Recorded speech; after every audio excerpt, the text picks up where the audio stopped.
안녕하십니까. 내추럴 보디빌딩학과 총장 기토일입니다. 오늘은 여러분들이 중고급자에서 고급자가 되는 방법에 대해서 말해보려고 합니다. 우선 제가 여기서 말하는 고급자는 운동수행 능력에서의 고급자뿐만 아니라 고급자의 몸임을 먼저 밝히며 오늘의 강의를 진행하겠습니다. 그리고 현재 여러분들이 고급자로 올라가기 위해서 길을 찾고 계시다면 오늘 영상을 꼭 봐주시길 바랍니다. 첫 번째, 여러분들은 과연 제대로 훈련하고 있으신가요? 만약 여러분들이 훈련을 하지만 그로 인한 자극 혹은 근육통이 없다면 여러분들은 제대로 훈련하고 있다고 볼 수 없을 것입니다.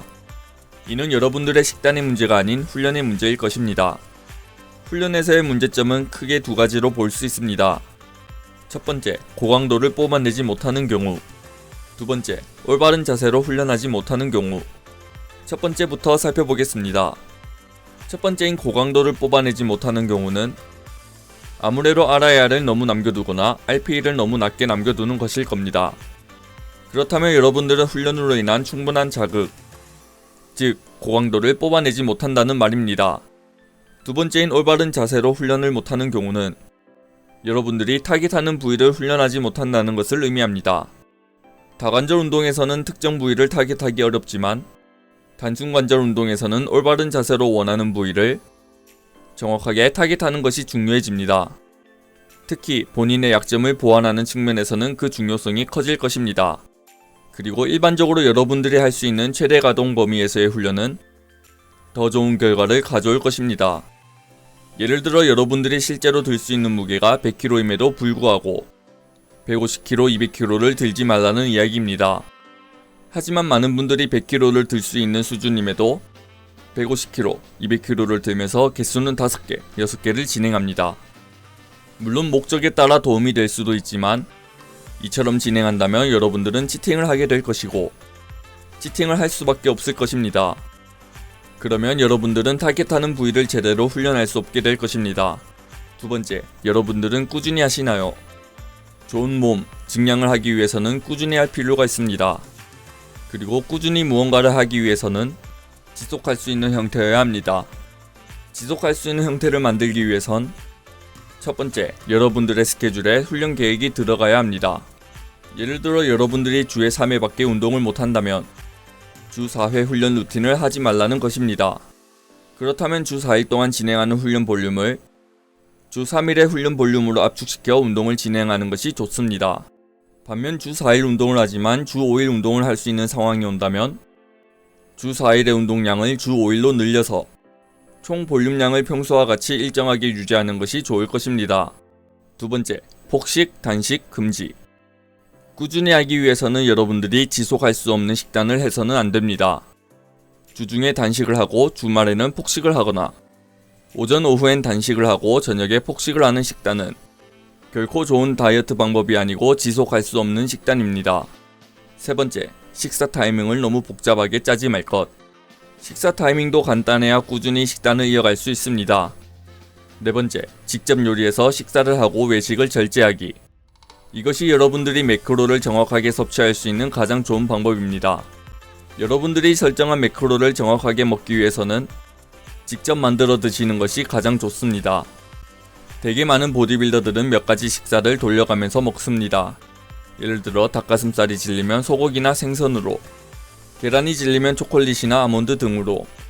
이처럼 여러분들이 좋아하는 음식들을 돌려가며 식단을 구성하면 꾸준히 식단을 이어갈 수 있을 것입니다.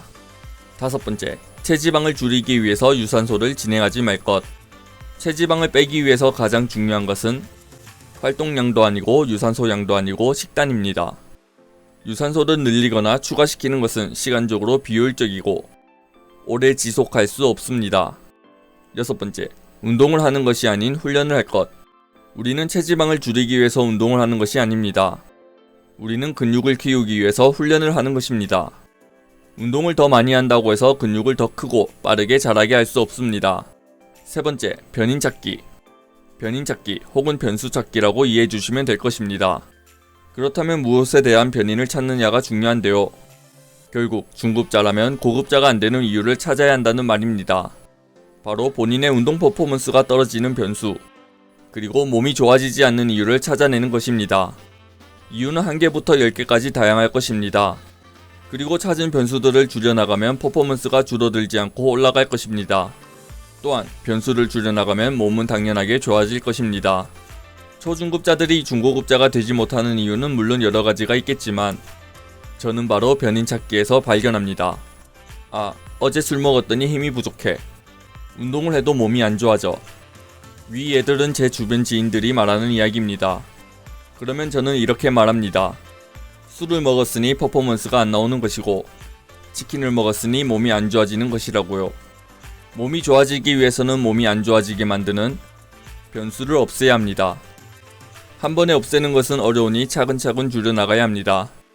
지금 돌이켜보면 몸이 안 좋은 사람은 몸이 안 좋아지는 라이프 스타일을 살고 있었던 것 같습니다. 반면 몸이 좋은 사람은 몸이 좋은 라이프 스타일을 살고 있고요. 만약 여러분들의 라이프 스타일에서 몸을 안 좋게 만드는 혹은 퍼포먼스를 떨어뜨리는 변인들이 있다면 하나하나씩 줄여나가며 목표를 이뤄보시길 바랍니다. 4번째, 충분히 잠을 주무시나요? 수면은 정말 중요합니다. 많은 코치들이 수면만 잘 취해줘도 대부분의 문제를 없앨 수 있다고 말합니다. 특히 다이어트를 하는 기간에 잠을 충분히 안 자면 식욕을 불러일으켜 폭식을 하게 만들기도 합니다. 또한 수면이 부족하며 여러분들의 훈련은 점점 질이 나빠질 것이고 드는 중량을 포함해 총 볼륨량도 줄어들 것입니다. 심지어 수면 부족 상태에서 림매스업을 하고 있다면 근육이 자라는 것이 아니라 지방이 증가할 확률이 더 높다고 말합니다. 그리고 반대로 수면 부족 상태에서 커팅 중이라면 근손실이 더 크게 일어날 것입니다. 얼마나 자야 하는지에 대해서는 이전 영상에서 다뤘지만 7시간 정도는 최소한으로 주무시면 될 것입니다. 그리고 만약 여러분들이 만성적으로 필요하다면 7시간 이상 더 많이 자는 것을 추천합니다. 5번째, 여러분들의 상태를 꾸준히 기록하고 있나요? 기록은 정말 중요합니다. 식단에서의 기록, 훈련에서의 기록, 바디체크. 기록을 보면서 여러분들의 목적에 다가가야 합니다. 식단에서의 기록은 탄단지, 미네랄, 섬유질 등일 것이고 이를 크게 커팅이냐, 림매스업이냐 목적에 맞게 다가가야 합니다. 훈련에서도 마찬가지로 점진적 과부하를 제대로 하고 있는가와 디로딩은 언제 할 것인가 등이 포함되어야 합니다. 바디체크는 가장 간단하게 똑같은 장소에서 똑같은 조명, 똑같은 각도로 주에 1회 이상 찍으면서 시간의 경과를 두고 비교했을 때 더 나아지고 있는지를 확인해야 합니다. 6번째, 체중 증감에 대해 너무 연연하고 계신 건 아닌가요? 대부분의 사람들은 체중 변화에 너무 민감하게 반응합니다. 그리고 사람들은 눈에 띄는 체중 변화 때문에 칼로리를 낮추거나 늘리거나 훈련을 더 줄이거나 늘리거나 하는 등 성급하게 결정을 내립니다. 하지만 여러분들의 체중은 변화할 수밖에 없습니다. 어떤 날은 걸음수가 별로 없을 수도 있고 또 어떤 날은 물을 많이 먹었을 수도 있습니다. 따라서 여러분들은 좀 더 참을성 있게 지켜보는 것이 중요하고 하루하루의 체중에 연연하기보단 주당 평균 체중을 계산하며 판단하는 것이 좋습니다. 7번째, 체중을 너무 빨리 빼고 계신 건 아닌가요? 다이어트를 할 때 대부분의 사람들은 너무 적게 먹는 경향이 있습니다. 칼로리를 너무 적게 먹는다면 여러분들은 배가 너무 고플 것이고 하루하루가 다이어트를 진행하기 어려울 것입니다. 또한 칼로리를 너무 적게 먹는다면 주말에 폭식하게 될 수도 있습니다. 칼로리를 적게 먹으면서 정신력으로 버틴다고 하더라도 여러분들의 훈련의 질도 정말 많이 떨어질 것입니다. 8번째, 증량을 너무 빨리 하고 있진 않나요? 사람들은 증량을 하려고 너무 많이 먹거나 너무 빨리 칼로리를 늘립니다. 그리고 이러한 방법은 사실 지방이 빠르게 축적됩니다. 그리고 일정 수준 이상으로 체지방을 갖고 있다면 체지방은 더 빨리 쌓입니다. 따라서 림매스업을 할 경우에는 생각보다 빨리 림매스업을 끝내야 하고 림매스업을 계속할 경우 그만큼 미니컷의 주기가 짧아져야 합니다. 9번째, 커팅과 림매스업을 너무 짧게 하는 것이 아닌가요? 사람들은 대부분 자신의 근육이 너무 빨리 줄어든다고 생각해서 커팅을 너무 짧게 진행합니다. 그리고 나서 빠진 근육을 채우려고 림매스업을 시도합니다. 마찬가지로 사람들은 살찌는 모습을 싫어해 림매스업을 빨리 끝내려고 합니다. 이는 악순환이라고 볼 수 있습니다. 체지방이 증가하는 림매스업에서 당연합니다. 림매스업을 너무 일찍 끝내면 근육을 많이 얻을 수 없습니다. 근성장을 하기 위한 제일 좋은 방향은 체지방률 15%에서 20%이기에 15% 미만이라면 리맷업을, 20% 이상이라면 커팅을 하면 될 것입니다. 10번째, 근성장을 하기 위한 준비가 정말 되셨나요?